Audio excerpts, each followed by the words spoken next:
Isa ka rin ba siya naipit sa traffic kanina diyan sa kahabaan ng Espanya Boulevard? Yan, para doon sa mga walang TV na hindi alam ang balita, isa ako doon sa nabiktima at naipit kanina diyan sa Espanya Boulevard dahil ngayon ay May 1, Labor Day o araw ng mga manggagawa. So alam niyo guys, ako yung nagulat no. Akala ko kunti lang sila kasi nung pagdating ko ng rotonda, wala na yung mga barikada, may ilan-ilang pulis na lang nakabantay doon. Pero pagdating ko doon sa may Blooming Street, nandun pala yung pinakadulo. Akala ko yun lang. Kasi wala namang gaanong sasakyang dumadaan, ano. Baka siguro nag-announce sila na sarado yung Espanya ko kasi hindi ko alam dahil hindi ako nakanood ng balita. So by the way, yung kahabaan ng Espanya, yung papuntang Menjola, papuntang Quiapo, sarado po yan kanina. So bale, ayan, ang daming nagagalit ng mga motorcycle dahil yung daan nila doon, siguro kabilang sila doon o isa sila doon katulad ko na hindi alam yung balita no, na may marcha yung grupo ng mga manggagawa papunta po yan sa Menjola. So anyway guys, in-enjoy ko na lang siya habang nandun ako. Siguro 20 minutes akong na-stuck doon at nagkaroon ako ng pagkakataon na makakuha ng video na ganito dahil syempre memorable sa akin yung Labor Day dahil nung bago ang pandemic ang huling kuha ko ng Labor Day nung mga nagmamarcha ng mga grupo ng mga manggagawa ay doon sa may rotonda. So ito nagulat ako kasi sa sobrang dami niya, libo. Aabuti ng libo yung bilang ng mga manggagawa na to na nagmamarcha. So yung mga nakikita nyo, mga puti, yung mga suot nila. So iba-iba, may mga matatanda, may mga bata. Hindi ko maintindihan kung bakit may mga bata. Siguro nag-iedad ng 18 or 20 years old. And then, traffic hindi siya madaanan. May part pa po dyan na nakipag-away kasi yung kukross. Ayan, tatawid sa kabila.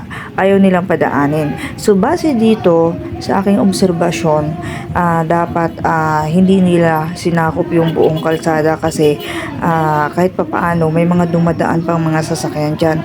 At isa pa, wala namang paabiso doon sa may bago magrotonda na sarado yung Espanya Boulevard para sana nakapag-detour na yung may mga sasakyan. So may mga programa sila dyan sa harap ng UST, sa may unahan ng Blooming Street, may mga programa sila dyan. So ay mabagal yung usad na sasakyan. Ayun, nakikisunod na lang tayo doon sa mga grupo ng mga ng kabike at saka motorcycle, no? May mga uniform sila, siguro yan yung kanilang mga marshal. So nagulat ako talaga na dami-dami nila. Marami mga PLDT, merong Angkas, merong Move It. At sa pinakaunahan guys, nandoon yung grupo ng Manibela at Piston. Siyempre ang pinagsisigawan nila na itigil na yung modernization, yung phase out ng mga jeep. And then nagulat pa ako dun sa isang alley kanina na yung hawak-hawak yung placard. Siguro nag-iedad siya ng 60 years old. 33,000 pesos minimum wage. Oo, di ba? Saan ka dyan? Si nanay. So, isa talaga ang pinagsisigawan ng mga grupong ito na sana taasan yung ating sahod, lalo na yung mga minimum wage earner. At syempre, sana matigil na yung contractual. Ayan, madaming klase ng manggagawa doon. May mga nandun pa may mga grupo pa nga ng estudyante, siguro yun yung mga nag-OJT or yung mga mass communication student na sumama sa marcha. Marami, vlogger, media, wala akong gaano nakitang media pero mga photographer, mga journalist, yung mga naandoon siguro. So marami.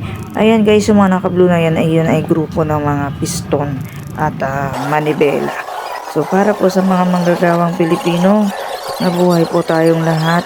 At yun lang naman, sana hindi nila sinakop yung buong kahabaan ng Espanya Boulevard magmula po dun sa Rotonda hanggang sa may Moraita.